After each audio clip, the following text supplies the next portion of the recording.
Why is it so important to find your right fit job? And what is that? What does that mean? You have two types of people. You have people who know what they want and they know what they like. And then you have people who don't. Are you better fit for a big company where you have to go through those channels and have a direct report? Or do you want to just mesh it up and be flexible and have things change on a dime?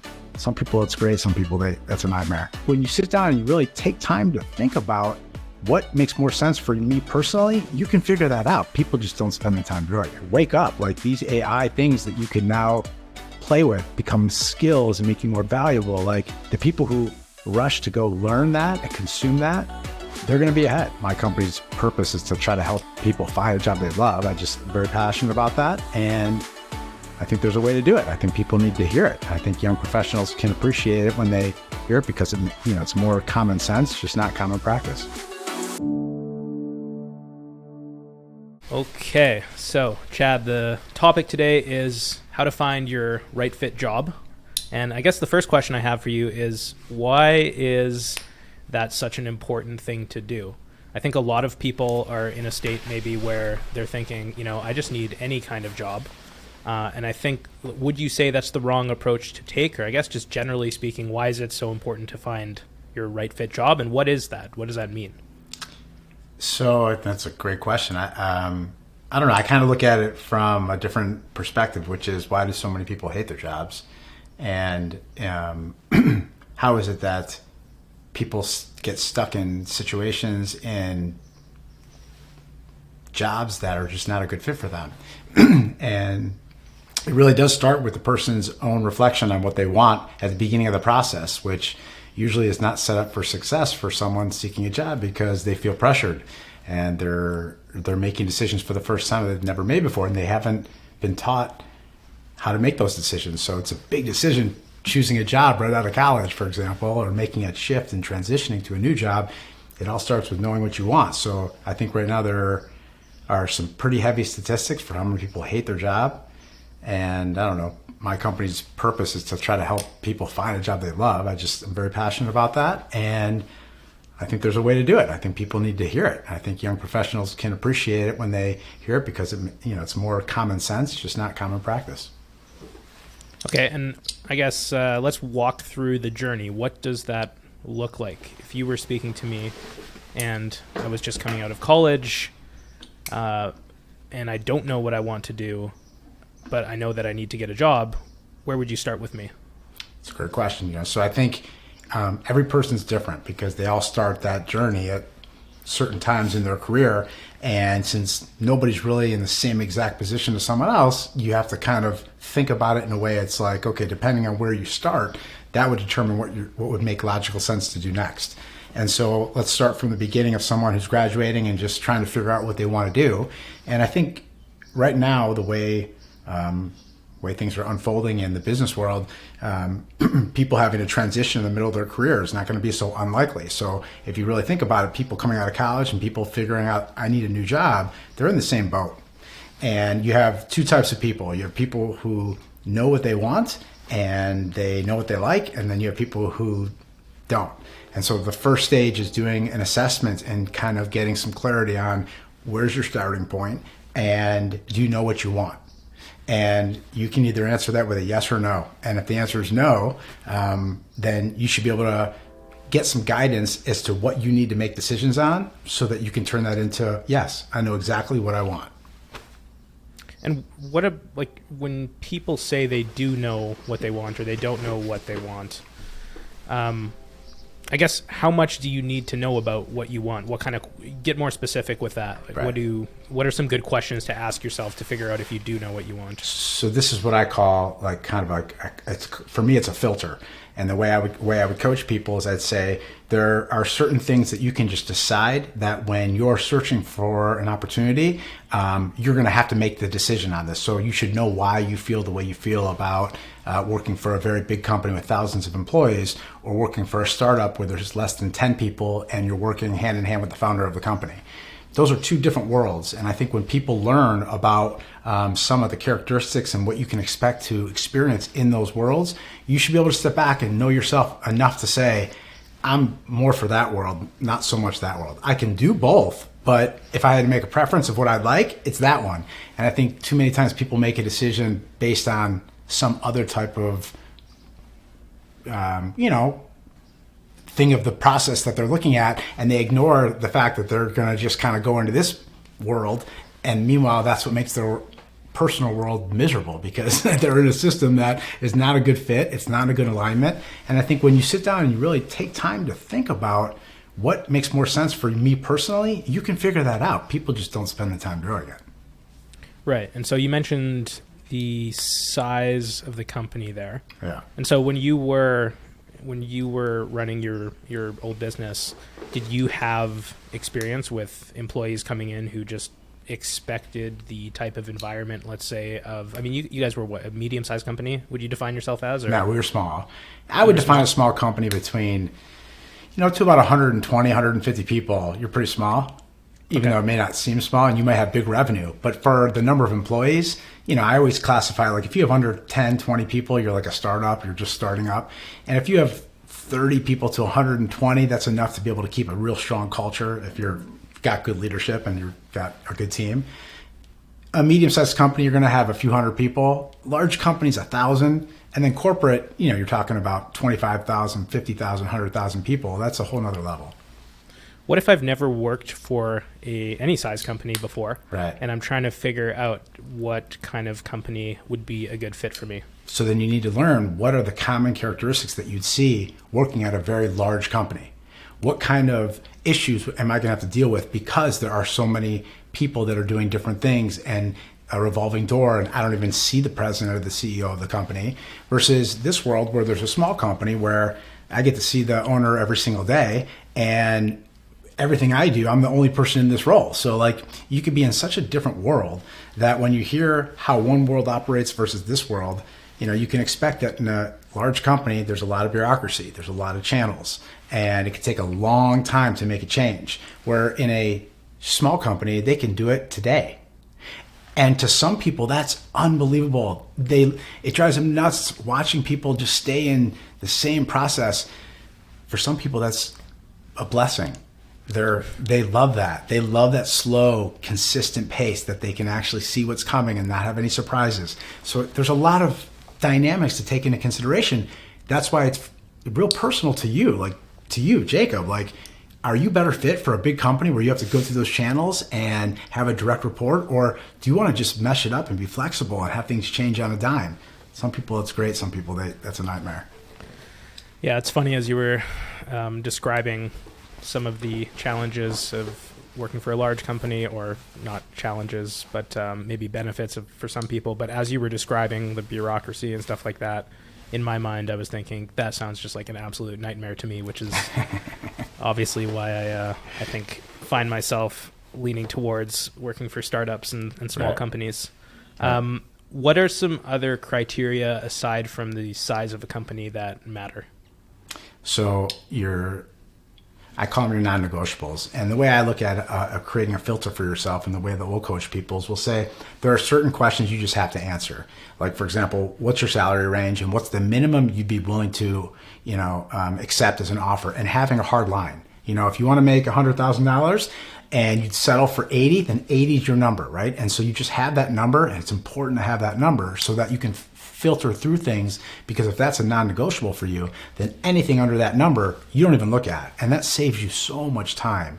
It also saves you from taking a job that maybe looks attractive but doesn't meet what you're looking for, and then you have a bad surprise down the road, because, you made a compromise that you shouldn't have, but you did. So knowing what you want and knowing your salary is a really important one. Knowing whether or not you want a schedule that allows flexibility, that might be a requirement for some parents. That might be something that, people don't like because they want structure. So they want to know 8 to 5, Monday through Friday. Again, everybody's different, but you have to know what yours is, what you'd be open to.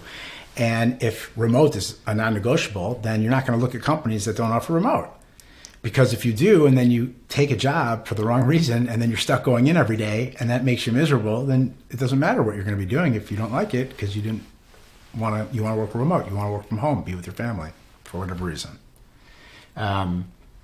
So location, working remote, your salary, and I think then starting to look at, like, what your unique ability and what your skills are, and making sure that the job description, like literally, it matches up to what you can honestly see yourself doing. So that's a whole nother, that's probably the hardest one for people to do, because they have to determine what their skills are, and they have a hard time translating that to a way of effectively communicating and connecting it to what the employer is looking for in order for the employer to see that you're a good match.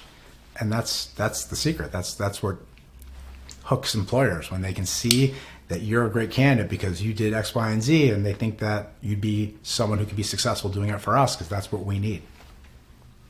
Do you have any examples of that last one where maybe just from your own experience you've seen, I guess, both sides of it, where someone has come in and been, the job that you were hiring for has been a perfect match with their unique abilities, and then maybe an example of the opposite too, where you had someone come in and you made the decision to hire them, but in hindsight, looking back at the interview and just having worked with them, you realized that maybe they just weren't the best fit for whatever reason? So I unfortunately have more examples of that. I had to learn the hard way over 25 years of hiring people at a collection agency. Like, no one wakes up and says, I want to go work at a collection agency. So when people were interviewing with me, I had a different interview tactic. I had a different strategy that I used, and one of them was to try to talk you out of the job. So I wanted to see if people really wanted the job. So I would tell people I didn't think this would be a good job for them, and see what they'd say, because that's what we were up against on the phones. People kind of debating a little bit and having good customer service, but being able to be persuasive. And I think, if someone can't tell me why they'd be a good hire, especially at a collection agency, like, why are you working here? And what I would find is that people were coming in because we were a great culture, and we had some great stuff up on the, in the web that people saw. So they came in and they wanted to work at a place that was recognized as one of those top workplaces. And I'd say, but you're going to be on the phones making calls all day long. Is that what you want to do? Is that your skill? And I heard a lot of people, unfortunately, that was not.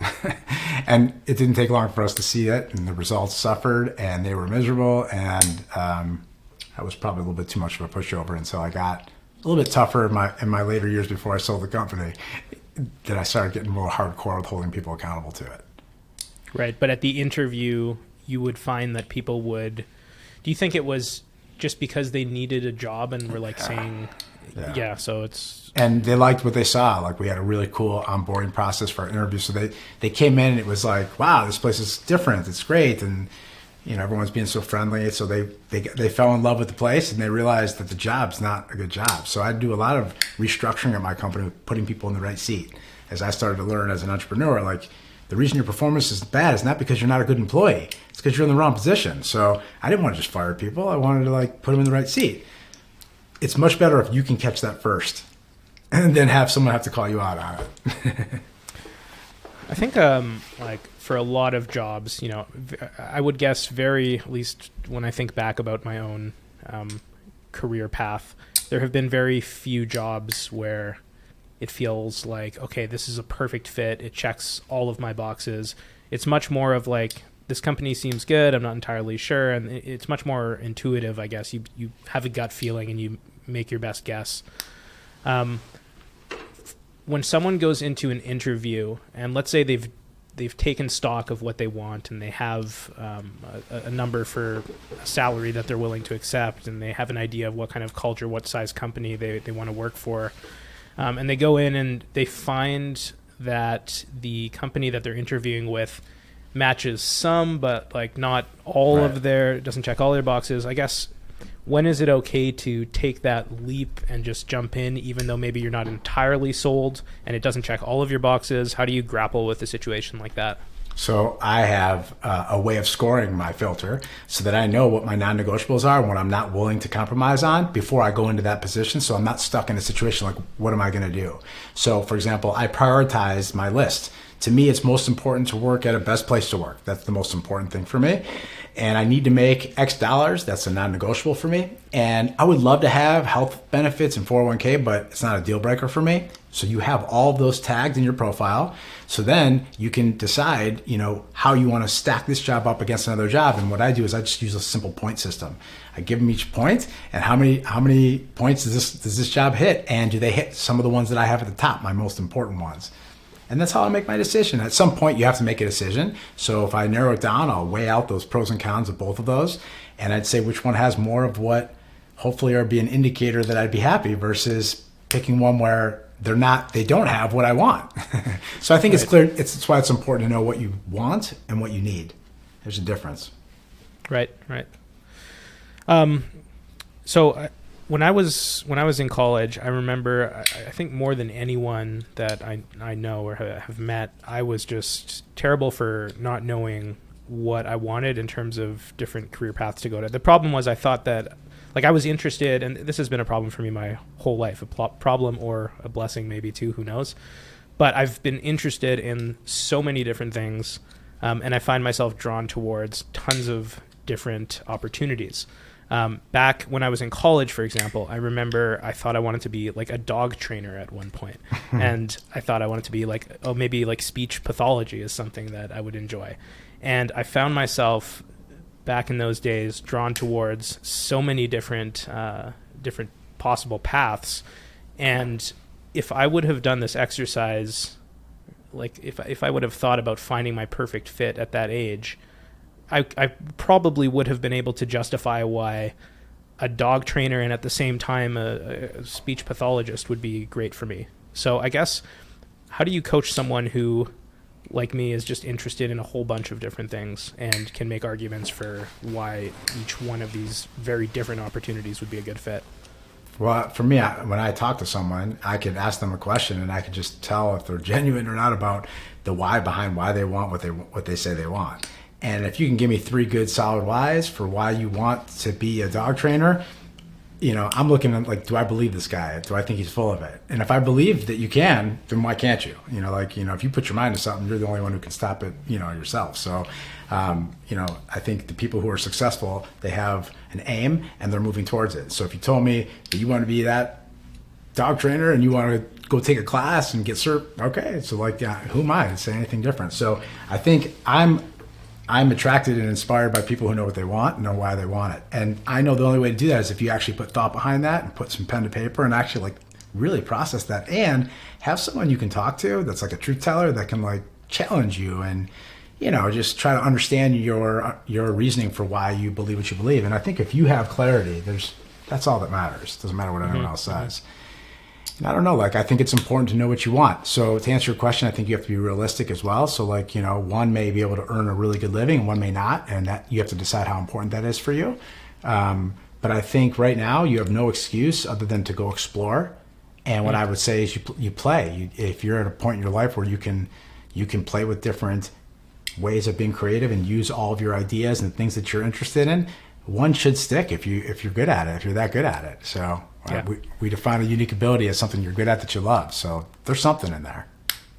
Yeah, for sure. It definitely, in hindsight, looking back all these years later now, I'm thankful that I did play around and take all of these chances and jump around to different careers. So, okay, next question. What's scary is someone who's been working for 20 years and then they lose their job because now their job becomes obsolete and they don't know how to start the process or where to go or what to do or what they can do since their job just became obsolete. Yeah, and that could be happening to a lot of people very soon, I think, too. What do you...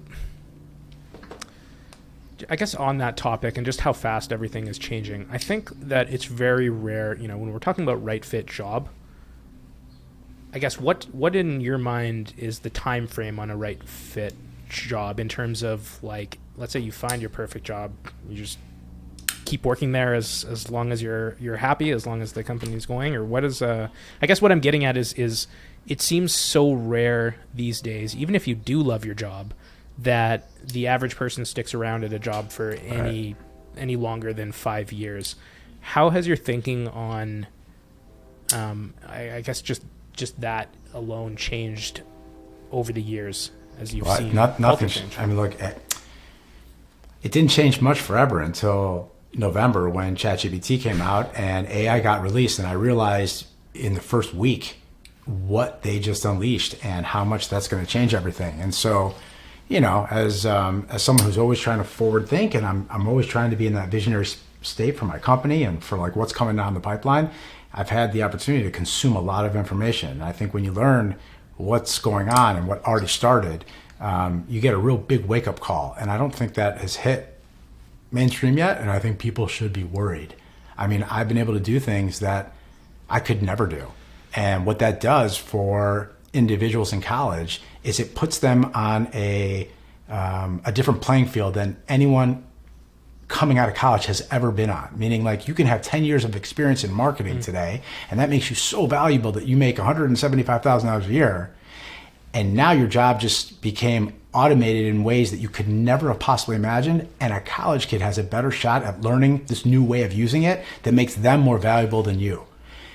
To me, the higher paid jobs that have skills that are going to be replaced by up to 50% of their responsibilities for what they say, which I think might be low, I think they're in for a big wake-up call. And it's the people with degrees, it's the people who took years to learn how to build skills that are not going to matter anymore. It's kind of like a VHS and a CD. Like, you just don't, and I think it's just going to ripple through our economy. And it hasn't happened yet. And I think we start to see, like, the teaser of it, meaning all these big companies are laying off so many people. And then you'll see something like Goldman Sachs predicts 300 million jobs. And, like, again, it's a headline. But I don't know. It's hard when you see it not to think that that's coming down the pipeline very fast. And that changes how people get jobs, and it changes what people are going to be doing. So, again, circling back to what you said, I think having a skill and enjoying what you do. I used to coach with Dan Sullivan and his strategic coach courses and his programs. And you got these big timers in there. We're paying a lot of money to be in there and learn from a guy who's 40 years, mentorship, business training. And he talks about doing what you love, knowing what your unique ability is, and then spending all your time doing that, and then figuring out how to delegate or automate or do anything else with all the other things that you're not so great at, so that you don't get stuck hating your job and being burned out. And I think that's where most of America lives. Most people who have jobs, they work, and then they burn out, and then they either have to change or the company makes a change suddenly, and you're out. So I think learning and empowering yourself right now we've never seen anything like this with what's the opportunity right now to have experience not be important. It's just mind-blowing. It's just, you never think that. But if you figured out how to get sales, automating some system, using some marketing funnel because you know how to use everything on the internet, and then you have a sales guy who made $200,000 knocking on doors, I got to tell you, I think I'm going with the digital marketing guy. I don't know. Right.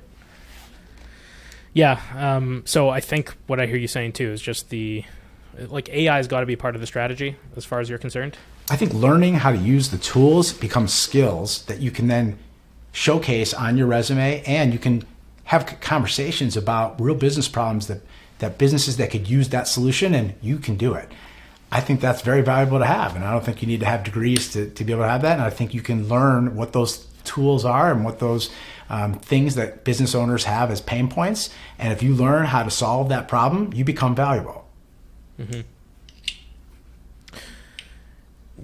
Yeah, I mean, it's impossible to predict how all of this stuff will play out. But I guess the concept of a right fit job is, I think, going to change a lot too. I think, like, I don't know, who knows what's going to happen, but I think a lot of people won't have the luxury of, like, sitting down and finding what their right fit job is. Like, a lot of these right fit jobs that people settled on before, we just don't know what jobs are going to exist and what new jobs are going to exist as well. Look, I saw Wendy's came out with something with some robots, and they say that all of Wendy's, like the restaurants? Yeah. Eventually all the fast food restaurants, you don't need people, right? You can have robots doing all that stuff.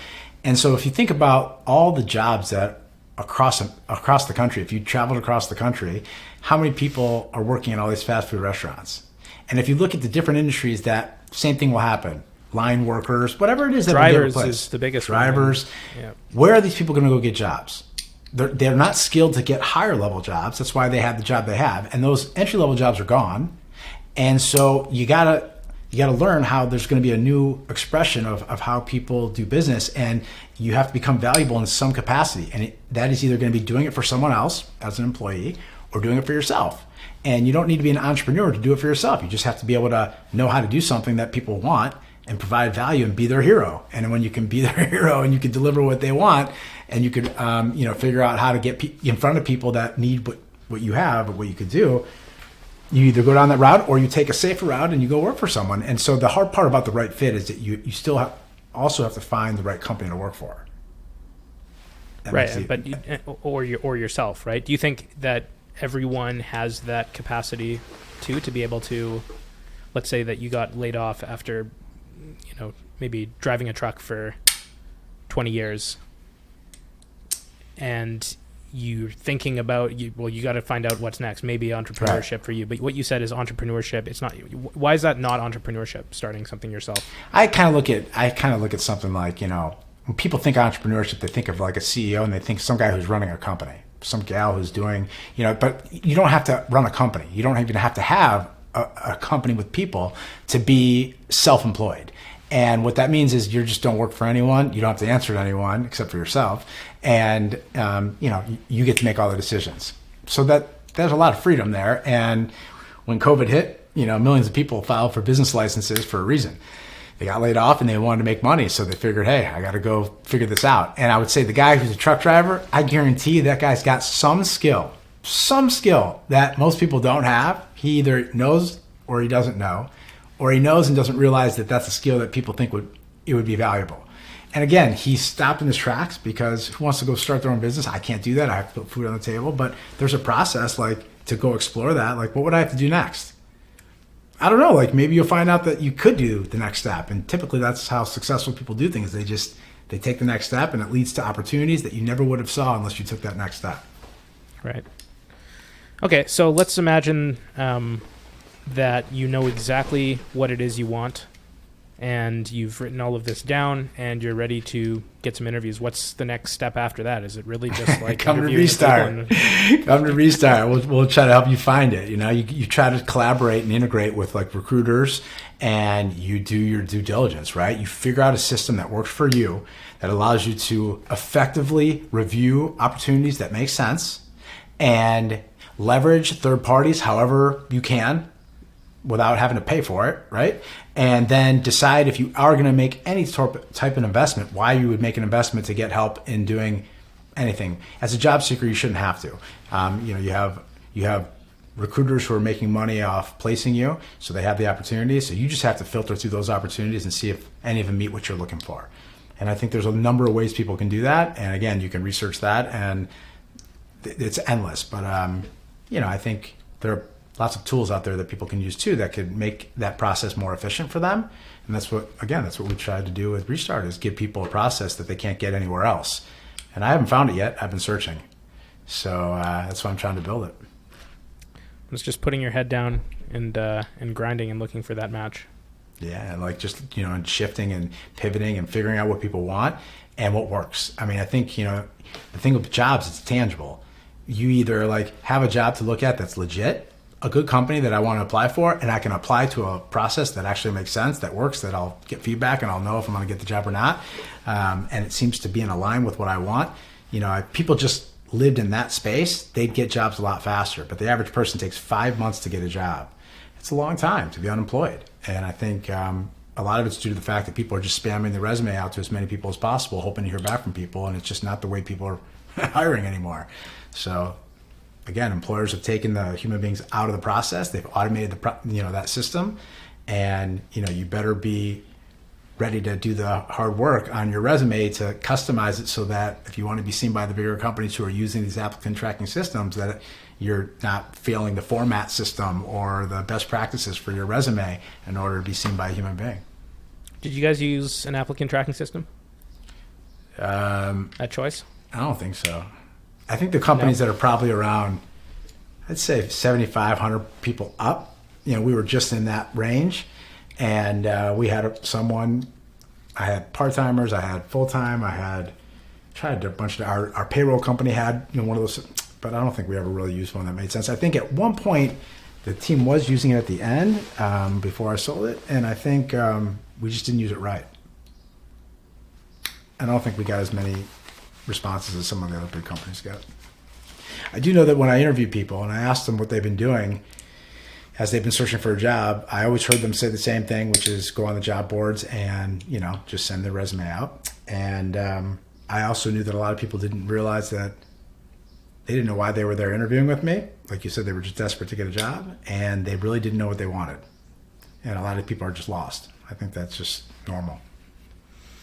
Yeah, I imagine that knowing what you want and maybe going through this exercise that we've talked about here, even just doing that and getting clear about that would help with your confidence at an interview. Just being clear about what it is, why you're there, and what it is that you want. It's funny. Dan Sullivan always said, he'd say, you may not know what you want, but you know what you don't want. And so, like, maybe that's part of the process is the first thing you do is decide, like, these are things I don't want. What do I not want? Like, I don't want to public speak. I don't want to do sales. I don't want to travel. Like, know what you don't want. And then hopefully, you chip it away, and then, you find what you want, and you narrow it down. So you could always try that too. But, it takes time to, like, sit, reflect, and write. Leaders are writers. I'm a big believer in that. You get clarity. It slows your brain down. And it makes you really stop and think about things that you normally would never think about. And I think that's a problem. People aren't thinking. Again, it's like, wake up. Like, these AI things that you can now play with become skills and make you more valuable. Like, the people who rush to go learn that and consume that, they're going to be ahead. They will be ahead by the time everyone else is kind of catching on. Like, wow, this isn't going anywhere. Mm-hmm. Do you recommend using tools like ChatGPT to figure out what you want yet, or do you think that's more of like a soul-searching thing that AI can't help you with? I think it can do exactly what it's meant to do, which is assist. It could assist. It could assist you. I think it can give you a framework. It could give you ideas of how to write that better so it sounds better in your brain. I don't know. But I know at the end of the day, like, it comes from deep down inside your heart, and, like, you have to know what you know. You have to think. You have to think about your interests, your passions, and you can get ideas from ChatGPT, and you can. And I think, the first part of the process is doing some free assessments, as many as you can. The personality ones, the interest ones, the core value ones, a good job fit one. Like, start seeing what themes are kind of coming back. Spend some time and just do those assessments and just see what they say. And it'll either confirm what you already know about yourself, which is good, because it strengthens your belief in what you think you would make more sense, or it will challenge you. And you got to be open to that because things are changing. And so you may realize, like, wow, that didn't peg me. But you know what? Now that I think about it, I see where that would be a benefit in how I do these things. All right. So you might see a different way of connecting it.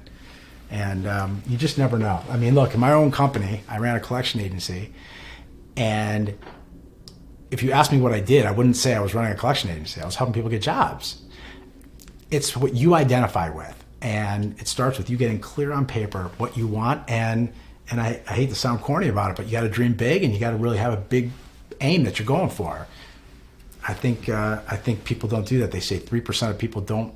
3% of people set goals and write them down. I'm like, 3%? That's unbelievable. Like, that's all you have to do is just write down what you're aiming at. But I watched my whole company do that for many, many years, and it's not as easy as it sounds. Like, so I used to have a running joke, just a little sidebar. I'd ask everybody to write down their vision. I always, tried to coach people to do this.